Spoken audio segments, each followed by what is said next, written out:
Hello dear students, कैसे हैं आप सब। आई होप कि आप लोग बहुत अच्छे होंगे। आज हम लोग एक नए टॉपिक पर डिस्कस करेंगे दोस्तों, जो मर्टन की बहुत ही महत्वपूर्ण थ्योरी है, अनुरूपता और विपथगमन पर बात करेंगे दोस्तों। ठीक है। इस टॉपिक से हमेशा प्रश्न पूछे जाते हैं। पहले दोस्तों हम लोग इसकी थ्योरी को समझेंगे कि थ्योरी है क्या, मर्टन क्या बात करते हैं इसमें। उसके बाद विगत वर्षों में जो प्रश्न पूछे गए हैं उसको हम लोग हल करेंगे दोस्तों। ठीक है। तो आइए शुरू करते हैं। अनुरूपता एवं विपथ गमन। अनुरूपता क्या है? अनुरूपता और विपथ गमन की जो अवधारणा किसने दी? अनुरूपता और विपथ गमन की अवधारणा मर्टन देते हैं। कौन देता है? मर्टन। और ये किससे प्रभावित होकर देते हैं? ये दुर्खीम से प्रभावित होकर देते हैं दोस्तों। ठीक है। उनके अनुसार अनुरूपता और विपथगमन सामाजिक संरचना के जो हैं दो छोर हैं। किसके दो छोर हैं? सामाजिक संरचना के। किंतु विपथगमन की जो अवधारणा प्रतिमानहीनता के रूप में दुर्खी में दिया है। अभी हमने बात किया ना दोस्तों, विपथगमन की जो अवधारणा प्रतिमानहीनता के रूप में किसने दिया है? दुर्खीम ने दिया है। ठीक है। दुर्खीम के अनुसार जो है प्रतिमानहीनता समाज में विचलन को जन्म देती है। ये भी ध्यान दीजिएगा, यहाँ से भी क्वेश्चन बनता है दोस्तों। और प्रतिमानहीनता का जो दुर्खीम इलाज बताते हैं, प्रतिमानहीनता का इलाज उन्होंने व्यावसायिक नैतिकता के माध्यम से स्वयं समाज में माना है। ठीक है। दुर्खीम के अनुसार प्रतिमानहीनता सामाजिक गतिशीलता की असमान दर का परिणाम है। किसका परिणाम है? असमान दर। जो सामाजिक गतिशीलता है, सामाजिक गतिशीलता के असमान दर का परिणाम है प्रतिमानहीनता। दुर्खीम ने अपराध या विचलन को ही एक निश्चित दर में दोस्तों, क्या एक निश्चित दर में समाज के लिए प्रकारात्मक माना है। कहते हैं कि ये एक निश्चित दर में अपराध या विचलन जो है आवश्यक है, समाज के लिए जरूरी है, ऐसा दुर्खीम मानते हैं। ठीक है दोस्तों। नेक्स्ट देखते हैं। दुर्खीम से प्रभावित होकर मर्टन अनुरूपता और विपथगमन की बात करते हैं। किससे? दुर्खीम से प्रभावित होकर मर्टन जो है अनुरूपता और विपथगमन की बात करते हैं। और उनके अनुसार जब व्यक्ति संस्थागत साधन और सांस्कृतिक लक्ष्य दोनों का पालन करता है तो उसमें अनुरूपता बनी रहती है। ठीक है। किंतु जब दोनों में से किसी की उपेक्षा या दोनों की उपेक्षा करता है तो विचलन कहा जाता है। जब दोनों का पालन करेगा, संस्था का साधन और सांस्कृतिक लक्ष्य दोनों का पालन करेगा तो अनुरूपता बनी रहेगी। ठीक है। और जब दोनों की उपेक्षा करेगा, दोनों की अवहेलना करेगा तो विचलन आ जाएगा, या फिर दोनों में से किसी एक की भी अवहेलना करेगा तो विचलन आ जाएगा समाज में। ठीक है। तो दोस्तों फिर हम जान लेते हैं कि संस्थागत साधन क्या होता है। संस्थागत साधन होता क्या है? संस्थागत साधन का तात्पर्य दोस्तों हम ऐसे समझते हैं कि जैसे कि समाज में वो नियम जो है, नियम कानून जो समाज स्वीकृत है, समाज में जो स्वीकृत है, जिसे जिसे समाज ने स्वीकृति प्रदान की है। ठीक है। आप अगर इसको समाज से अपने आस पड़ोस की घटनाओं या फिर आस पड़ोस से थोड़ा सा अपने समाज से कोरिलेट करके समझेंगे तो बहुत आसानी से समझ जाएंगे अपनी आसान भाषा में। ठीक है। जैसे कि एक समाज एक नियम बनाता है कि एक ये नियम होना चाहिए, ये नियम समाज में स्वीकृत है, ये नियम समाज के लिए स्वीकृत है। ठीक है। और सांस्कृतिक लक्ष्य इसका तात्पर्य ये है कि इन उन सामूहिक लक्ष्यों से है जिसे समाज मान्यता प्रदान करता है। ठीक है। तो दोस्तों हम देखते हैं कि विचलन के संदर्भ में व्यक्तिगत अनुकूलन के प्रकार की बात करते हैं जो मर्टन, उसमें हम लोग ये चीजें विस्तृत रूप से समझेंगे। पहला है जो क्रम है अनुरूपता। ये बहुत ही इंपॉर्टेंट दोस्तों। ठीक है। ये क्रम बिल्कुल आप लोग याद कर लीजिएगा, ये बहुत ही इंपॉर्टेंट क्रम है। ठीक है। और हमेशा पूछता है कि कौन सा इसको सही क्रम में लगाइए, इस तरीके से क्वेश्चन पूछता है। ठीक है।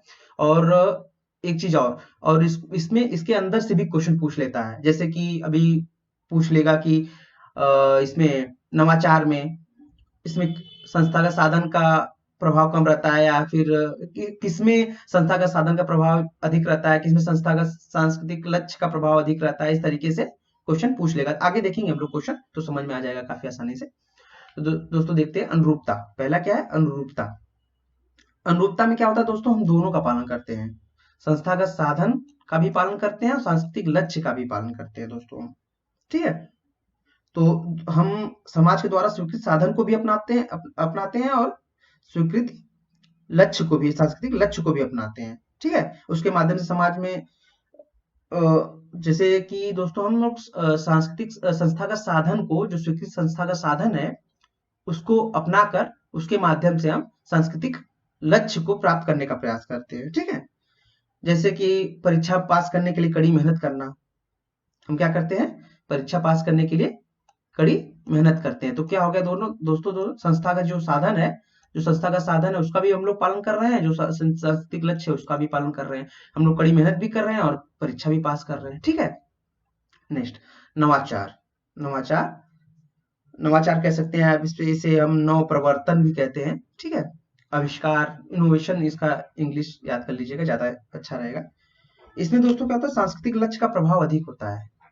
इसमें सांस्कृतिक लक्ष्य का जो है प्रभाव अधिक होता है और संस्था का साधन का प्रभाव कम होता है। इसमें संस्था का साधन का जो है प्रभाव कम होता है, लेकिन लक्ष्य का प्रभाव अधिक होता है। जैसे कि हम बात करें, जैसे कि पैसा कमाने के लिए चोरी करना। ठीक है, हम क्या करते हैं कि पैसा तो कमाते हैं, ये क्या है, सांस्कृतिक लक्ष्य है, तो इसका प्रभाव अधिक हो गया। और जो संस्थागत नियम है कि मेहनत करके पैसा कमाना है, मेहनत करके पैसा कमाना, लेकिन हम क्या करते हैं, चोरी करते हैं, भ्रष्टाचार करते हैं, तो हम संस्थागत नियमों की अवहेलना करते हैं यहाँ पे। ठीक है, नेक्स्ट देखते हैं लोग, तीसरा, कर्मकांडिता या विधिवाद। कर्मकांडिता या विधिवाद, इसमें क्या होता है दोस्तों, इसमें संस्थागत साधन का जो है प्रभाव अधिक होता है। इसमें संस्थागत साधन का प्रभाव, इसमें संस्थागत साधन का प्रभाव अधिक होता है और सांस्कृतिक लक्ष्य का प्रभाव कम होता है। ठीक है, तो इसमें हम देखते हैं कि जैसे कि जिसमें जैसे व्यक्ति संस्था का साधन का तो पालन करता है इसमें, ठीक है, किंतु सांस्कृतिक लक्ष्य की जो है अवहेलना करता है, उपेक्षा करता है, जिससे समाज में विचलन आता है। इसे ही मटर कर्मकांडिता कहते हैं या फिर विधिवाद कहते हैं। ठीक है, जैसे दोस्तों हम एग्जाम्पल के रूप में समझेंगे तो नौकरशाही की संरचना ऐसी है जहां नियम कानूनों का कड़ाई से पालन किया जाता है और वहीं जो नियम कानून है साधन के बदले साध्य बन जाते हैं, जिससे समाज में विचलन आता है। नेक्स्ट देखते हैं हम लोग, प्रत्यावर्तन। प्रत्यावर्तन को कई नामों जाना जाता है, पश्चगमनवाद, पलायनवादिता, नवर्तनवाद। ठीक है, तो इसको ध्यान रखिएगा आप लोग। इसमें क्या होता है दोस्तों, संस्था का साधन और सांस्कृतिक लक्ष्य दोनों का प्रभाव शिथिल पड़ जाता है। इसमें क्या होता है, दोनों का प्रभाव शिथिल पड़ जाता है। इसमें जो व्यक्ति उन दोनों के प्रति उदासीन हो जाता है, इससे समाज में विचलन आ जाता है।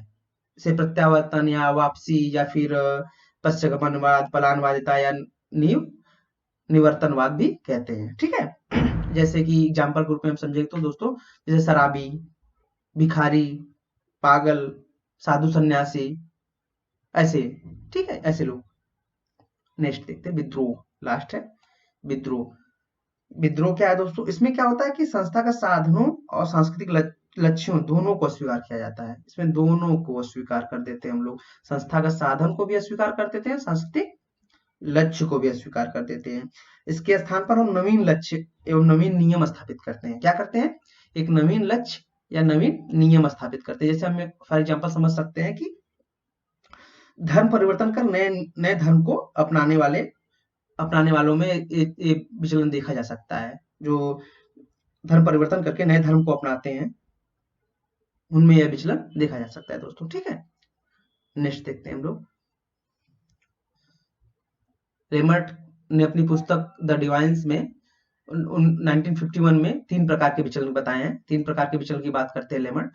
पहला विचलन जो है प्राथमिक विचलन की बात करते हैं, प्राथमिक विचलन, प्राइमरी डिवाइन्स, द्वितीयक विचलन, तृतीयक विचलन। तो देखते हैं प्राथमिक विचलन होता क्या है, प्राथमिक विचलन में क्या क्या होता है।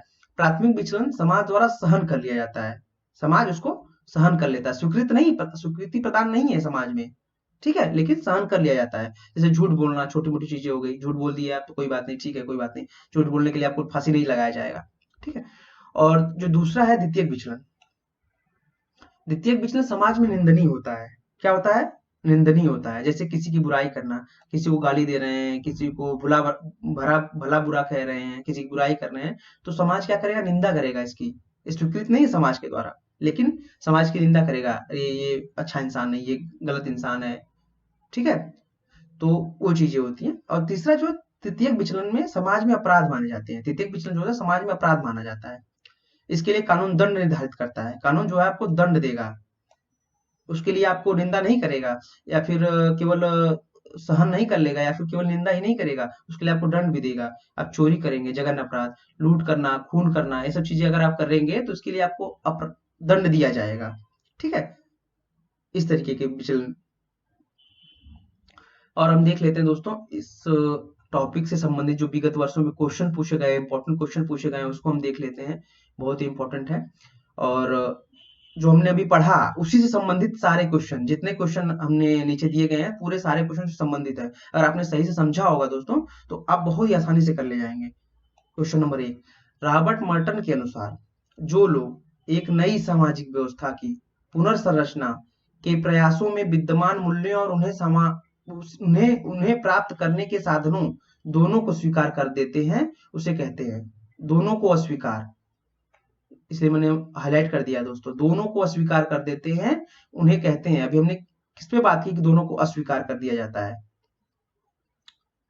दोनों को अस्वीकार कर दिया जाता है। ठीक है, तो इसमें जो है नव प्रवर्तक में तो अस्वीकार नहीं किया जाता है।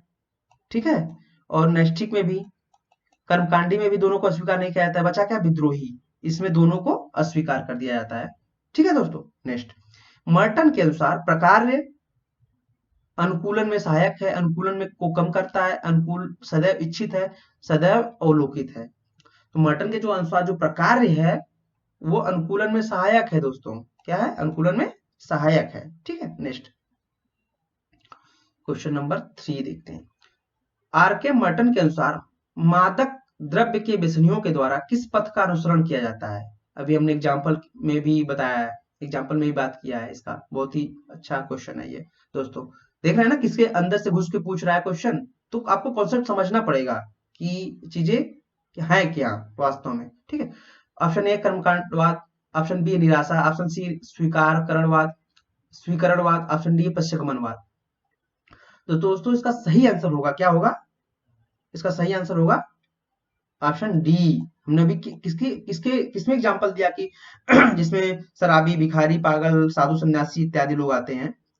इसमें क्या है, इसमें यही होता है ना कि संस्थागत साधन और सांस्कृतिक लक्ष्य दोनों का प्रभाव शिथिल पड़ जाता है, कमजोर हो जाता है, व्यक्ति दोनों के प्रति उदासीन हो जाता है।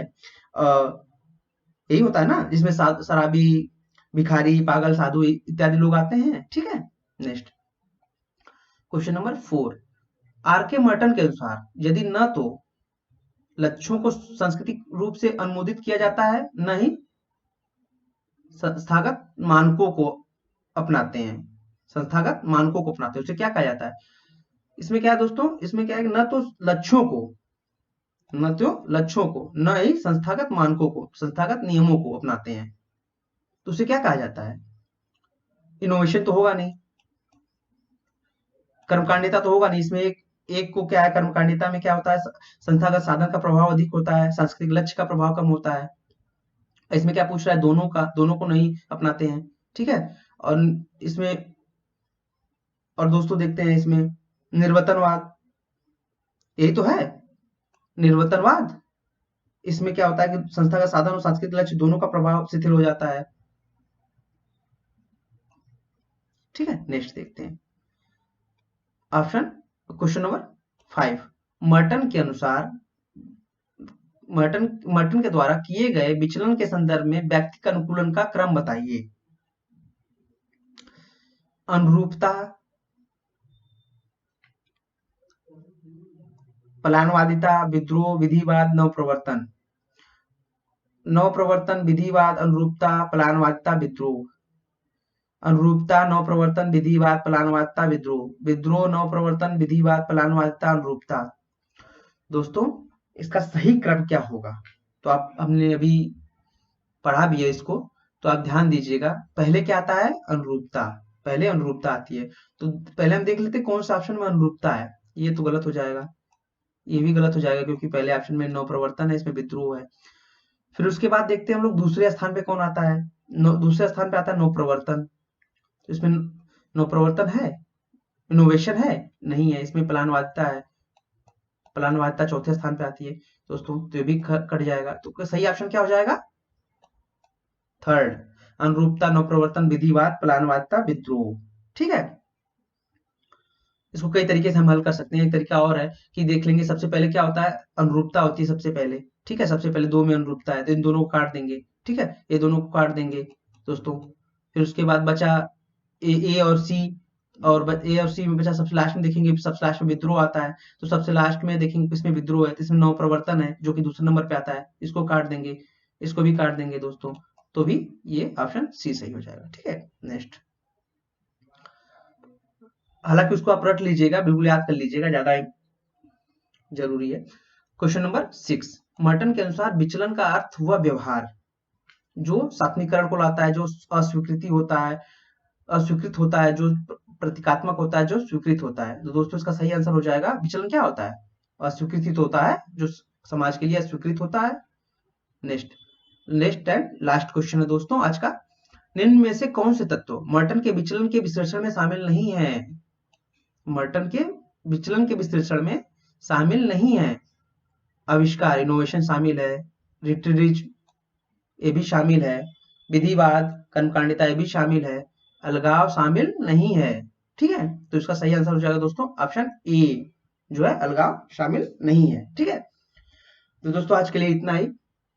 आप लोग चैनल को सब्सक्राइब नहीं किए तो प्लीज चैनल को सब्सक्राइब कर लीजिए, ताकि सारे वीडियो आपको आसानी से मिलते रहे दोस्तों। ठीक है, और आप लोग खुद स्वस्थ रहिए, मस्त रहिए।